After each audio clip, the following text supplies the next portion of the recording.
Everything I love, all we love is this life. With a love, with a mic. Yeah.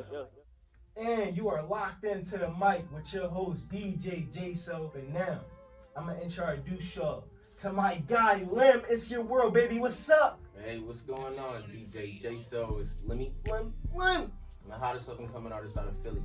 Here with you live. You already? How you feeling today, bro? I'm So we had a sold out show recently. always working. That had to be crazy. That had to be a crazy feeling. Absolutely. You got some music that you just dropped. Hell yeah. We gonna talk about that. Fuck yeah. But before we get into that, man, I want you to tell the people, kind of level with us for a second. Tell the people how you first got interested in music. And what spiked that first interest in? Well, it's funny because when I tell this story, the person I talk about is not normally with me, but he's with me today, and that's my guy Chronic.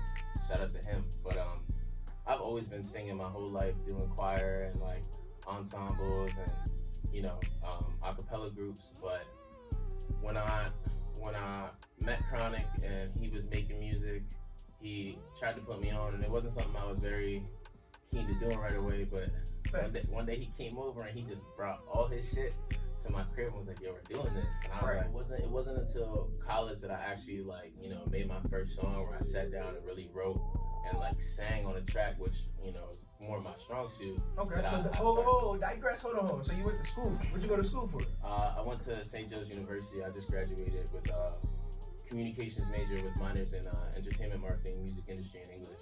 Okay, so you studied the game. Yeah. And that's crazy. I think a lot of people miss that about college. People be like, no, you don't really need school in this industry. You don't really need school. I mean, but you can use it. Absolutely. It's not. It's. I don't think it was necessary, but I definitely wouldn't say that. I would go to school again. I learned so much, and being able to use the resources on that campus, and you got to think about it. You're on a campus with all these different people coming from different places.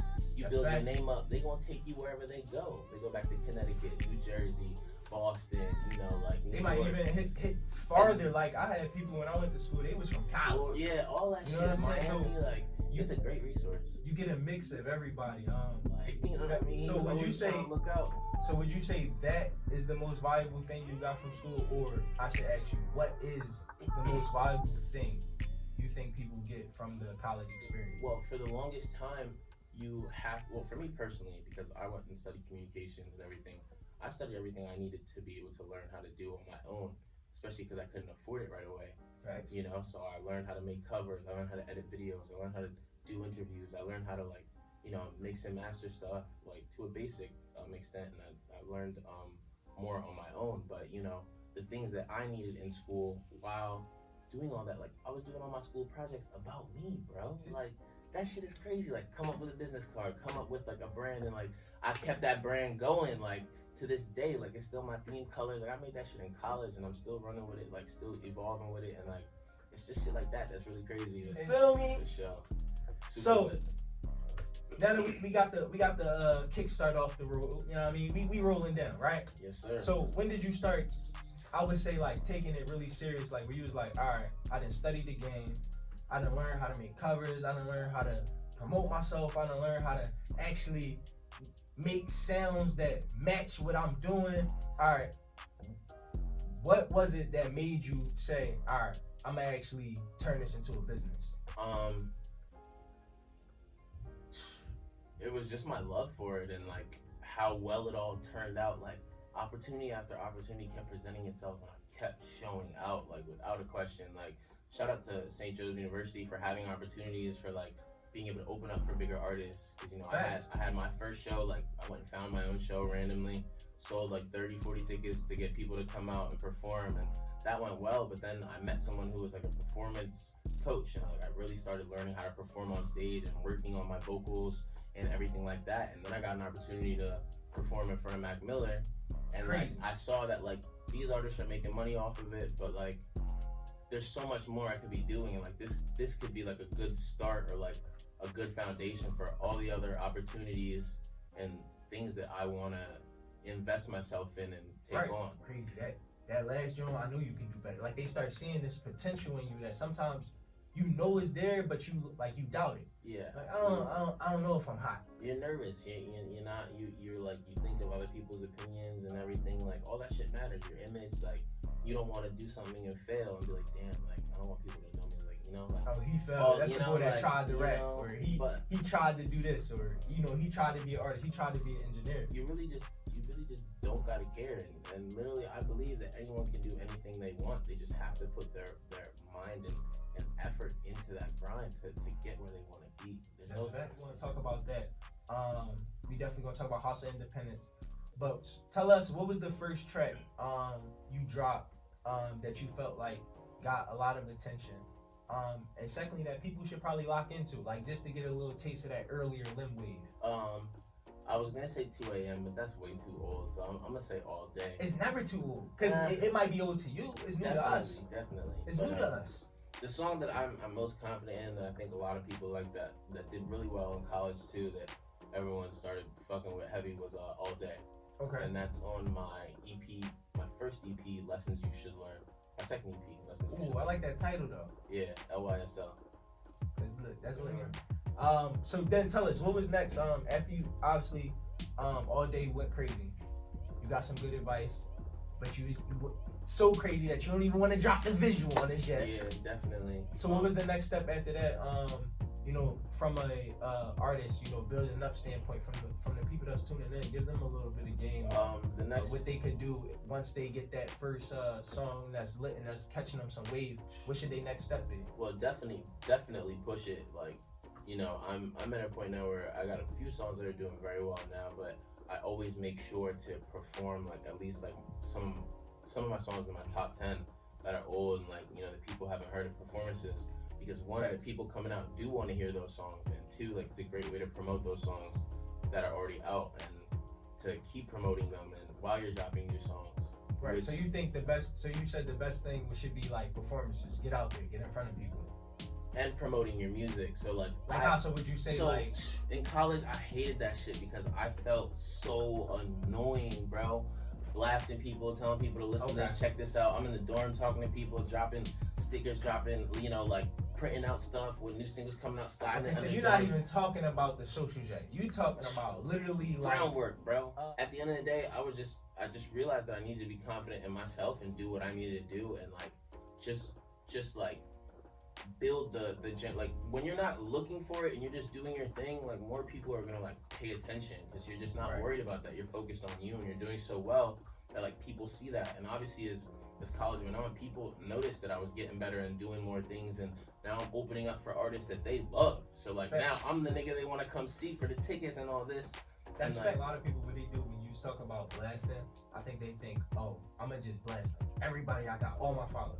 Nah, right. Like you said, you gotta find those people that really know you, but they also got a gram, so you just send it to. You could text them, but you I ain't gonna text them, but I'm gonna just send it to their gram because they know it's me. Yeah. And more than likely they'll tap in. I think that's a lot of smarter strategy than just telling everybody and then be like, I don't even know this guy. He just ran up to me and gave me a sticker. Right. Get into the shows, right?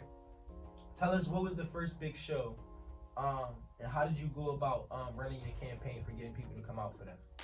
Well, I guess one of my first big shows was Mac Miller. Rest in peace, by the way. But, rest in peace. I didn't really have to do too much because the school was already hosting Mac Miller for the spring concert. So they had promo material for me to push, and they were promoting me. It was one of those things where you had to audition or send a video and just say why you would perform. And basically, to me, for that show, for me, proved to everybody at school, oh, he's serious for real. Drop in. What songs did you perform at this first show? How'd you go about getting them out there? Tell us what the reactions. A lot of the All Day I did. A lot of the older vibes, Secrets. I had hopped on T Herbo's Who Run It, so I performed that. Mind you, so all my shit had to be clean. So I'm over here. I had to rewrite all my lyrics and make them and study that and prepare and really rehearse and make sure I didn't mess up and cuss on stage. Listen. Hold on. Because they would have shut my shit down. You know, artists is all the time. You never know what type of show you trying to do, and sometimes you might be able to perform an explicit song at the show, but for your submission, your audition, the people that's judging, you gotta submit a clean version. Right. So you gotta just have that in the cut, like an extra clip. So tell us, what was the first video? Because you got a couple videos out on the tube. You know what I mean? Doing pretty well right now. For sure. So tell us, let us know. What are they? So, a little bit ago, we dropped the We Paid Freestyle on YouTube. We dropped West End. Yeah, that's the one I like. Okay, that's the one you like. Okay, and then we also recently just dropped Rockstar Lifestyle a couple weeks ago. And we shot that one in LA. Oh, right, that's the one I said that had the great. Oh man, listen, if y'all haven't tuned in to the Rockstar Lifestyle video on YouTube, make sure y'all lock in, man. Those visuals are crazy. Tell us, Limm, man, what's next? What's next for Limm? You had the sold out show at the House of Independence. Yes, House of Independence. That was my first show back in over a year. We sold it out from the Recess Radio and Flute Spin. Shout out to Cult Division for putting that together. Shout out to the group. It was a fucking very successful event, and the energy was felt. I don't know if it was just because everyone was finally back outside or what it was, but that shit was magical. And that really is the energy, bro. It's like you be indoors for so long, when you finally get to be like, all right, I'm back out. I can make moves now. Like you really just come. Everything you do just gotta have some type of energy. Right. It was dumb lit. Like when I came out on stage, niggas was screaming, and I was like, oh yeah, it's that type of vibe. Before we rock out, let everybody know where they can follow you at on the gram. Let them know where they can tune into the music. It's your boy Limm, and y'all can follow me on all social media platforms at World of Limm. That's WORLDOFLIMM. Limm on all streaming platforms, LIMM. Check out my website for any inquiries, videos, my store, get some merch. Join my club on Loom, and stay tuned for that newsletter. Just worldoflimm.com. Y'all lock in, man. This is your host, DJ J. So on WPPM 106.5 FM. Lock in every Wednesday. You already know what's going on. Peace out, y'all.